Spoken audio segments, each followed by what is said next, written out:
What's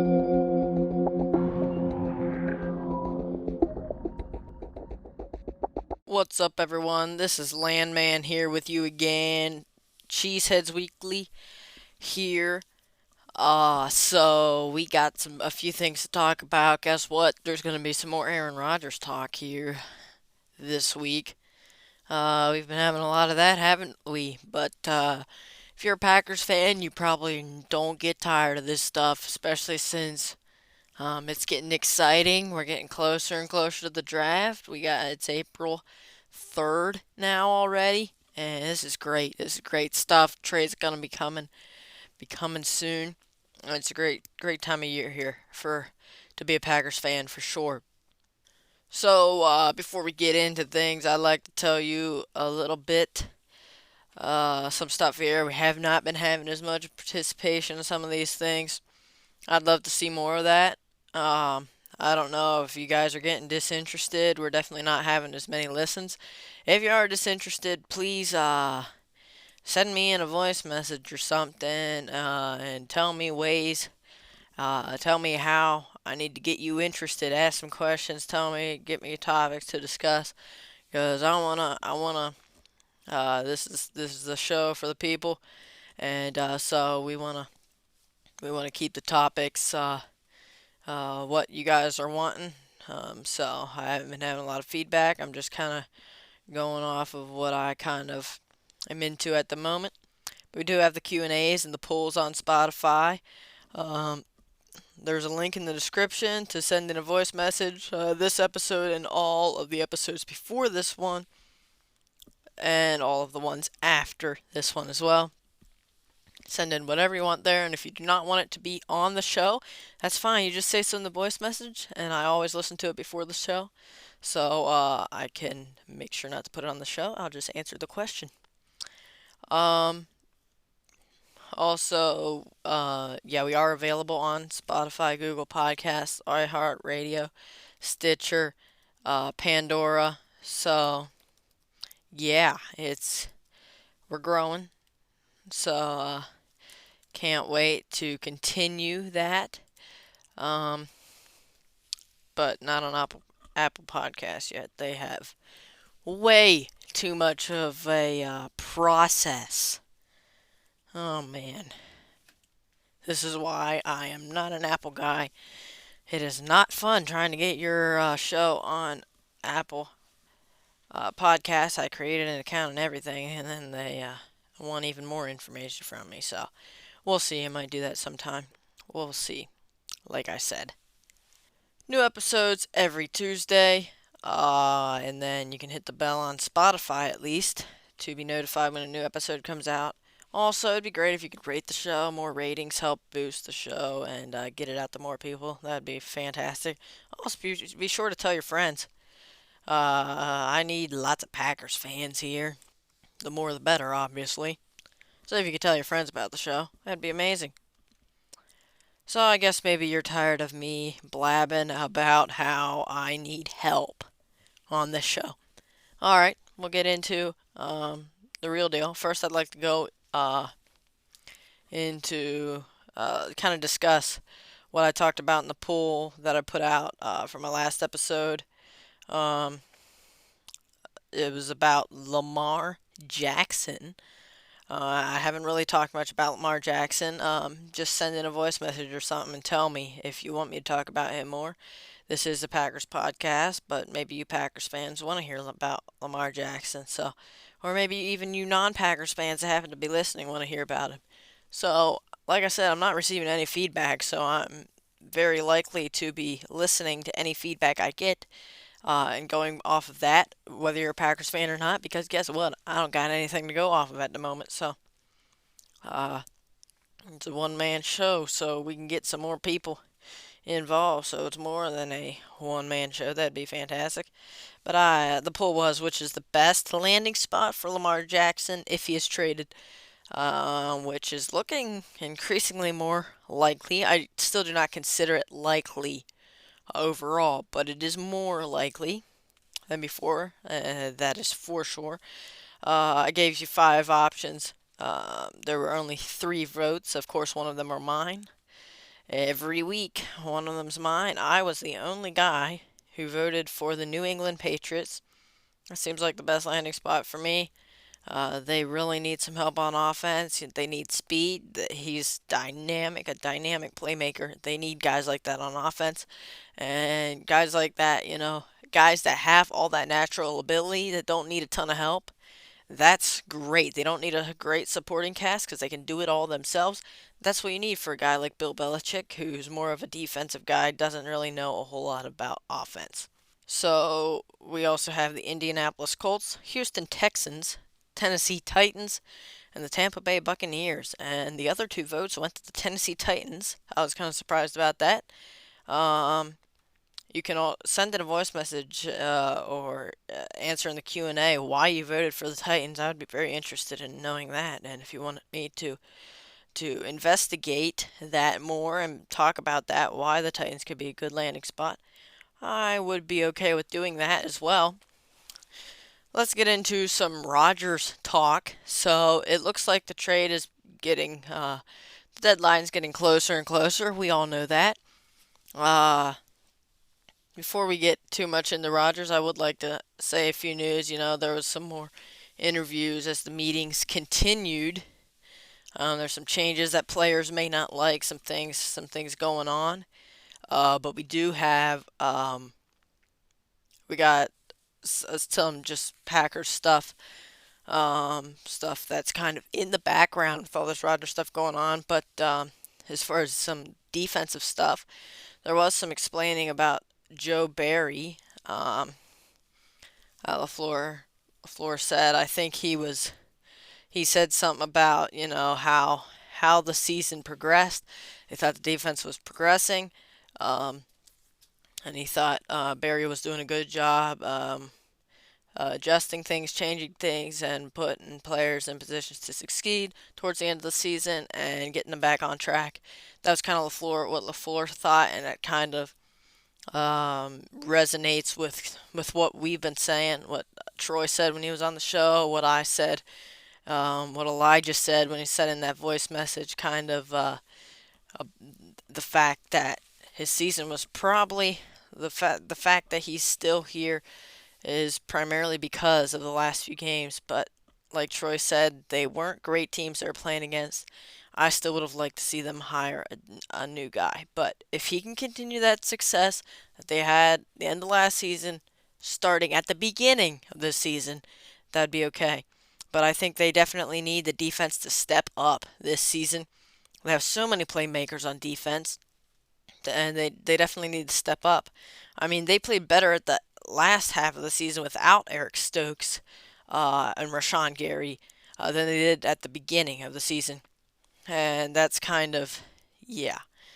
Uh, that tells you they can play a lot better when they got those guys on the field. These guys are playmakers, okay? There's no way Eric Stokes and Rashawn Gary were hindering you, especially Rashawn Gary. Eric Stokes did not play terribly well beginning of the season. I'm looking forward to him coming back from injury and seeing him bounce back. I think maybe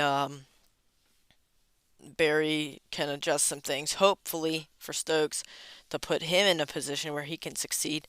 We do have lots of guys that can be on the perimeter, and these guys are like good. We got Jair Alexander, Rasul Douglas, and Eric Stokes once he comes back. So who's going to be where? Rasul Douglas, there were rumors that he could be moving to safety. According um, to LaFleur, he's going to be um, he's going to uh, start the season at least. At the perimeter, it looks like the most likely alignment, based on LaFleur's comments on the whole situation, is probably like they're going to start out camp maybe with Douglas and Alexander on the outside, Nixon in the slot. They did say, Brian Gutekunst said that Keyshawn Nixon, they want to get him more involved on defense, and he will be the day one starter. It'll be his job to lose pretty much in the slot, so that will be great. He was pretty capable last year in the slot, so um, Douglas, Alexander on the outside, Nixon in the slot, Stokes, he's still recovering. So, and I don't, yeah, we'll see what happens when he comes back. But I'd like to see him get on the field and continue his development because he had a very good rookie season. And yeah, last season kind of just had that injury, which was not great for him. Um, I'd like to see, yeah, as far as safety, it'll probably be Savage, Rudy Ford, and Tarvarius Moore, and hopefully a rookie in the mix there, competing for starting jobs. So not terribly strong at safety at the moment. But Amos is actually still unsigned, so that they happen to have a little bit of money and he's willing to come back for below market price. Maybe they'll get him back. Then they wouldn't be looking horrible at safety anymore. According to Matt LaFleur, the Packers need a breakout season from Devontae Wyatt. So, um, according to Matt LaFleur, he told Larry McCarron of the team's official site from the meetings, yeah, he's going to need to. We're going to need that from him. I think he's shown flashes. I think so too. I think that's all accurate. And yes, they do need him to step up on the D line without Jaron Reed there. So we'll see what happens there as well. Okay, let's get into some Rodgers here. Um, quickly, definitely want to get into some of this stuff. So here's the deal. I was listening to the Herd, Colin Cowherd's podcast on Fox Sports and iHeartRadio. Check that out. That'd be great. He had Peter King on the show.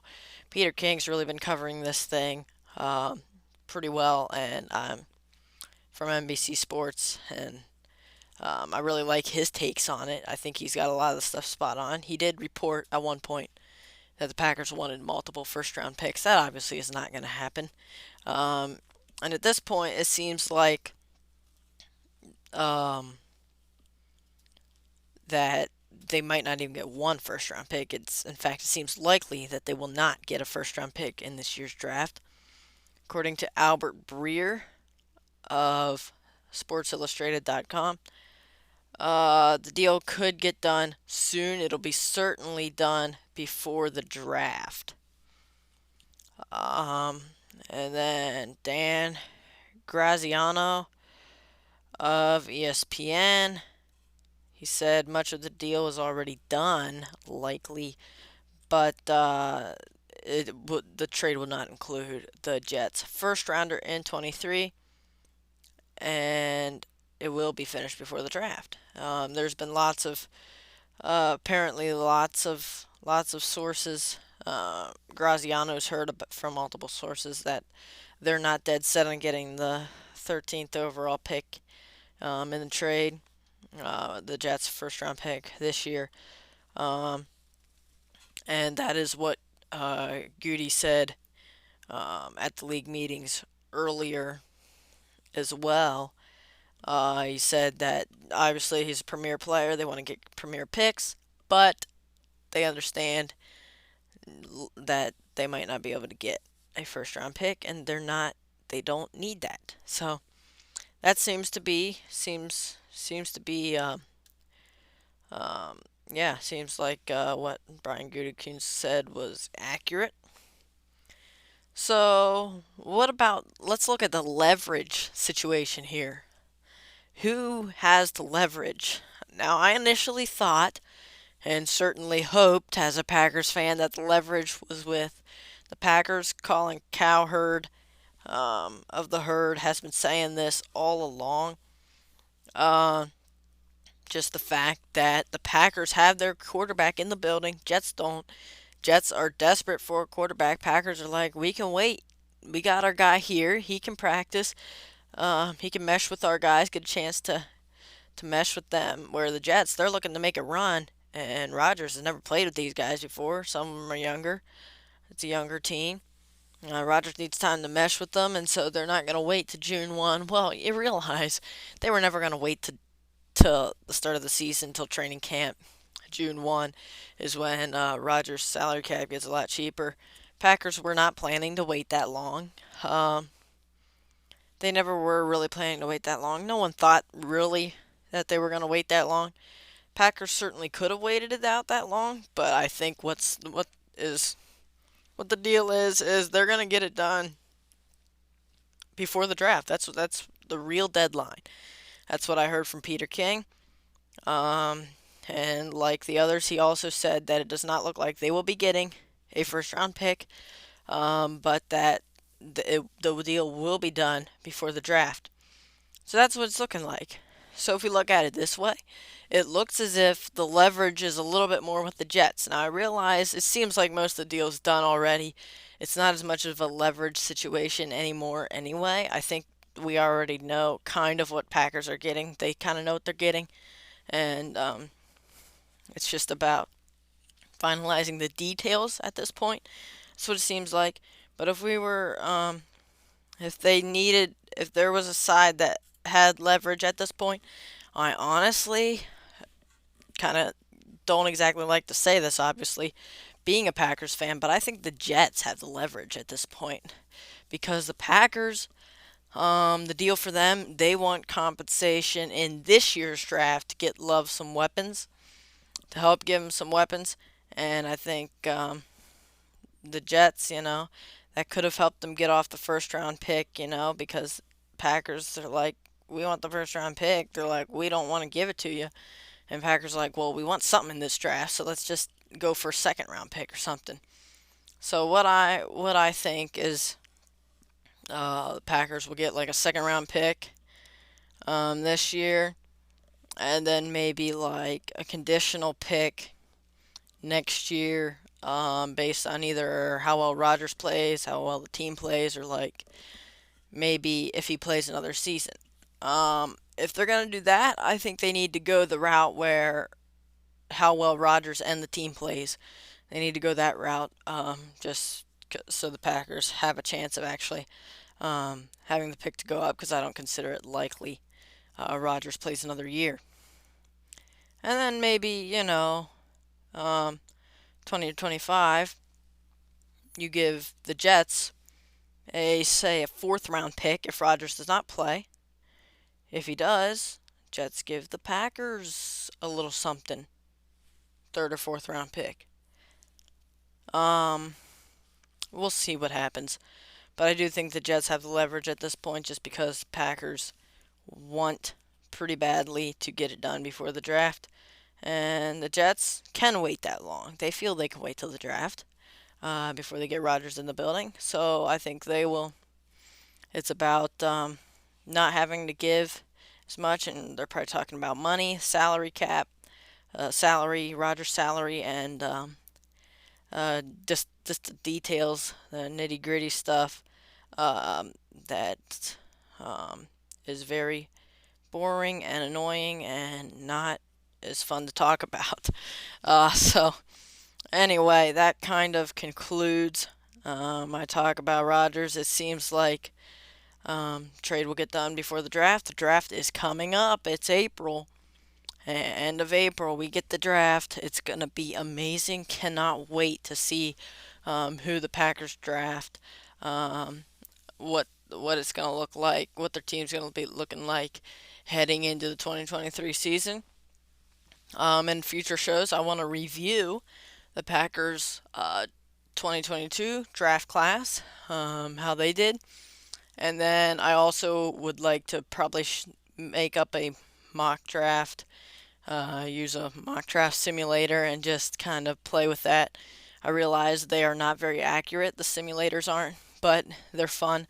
And so I'd like to maybe do that as well and share those picks with you.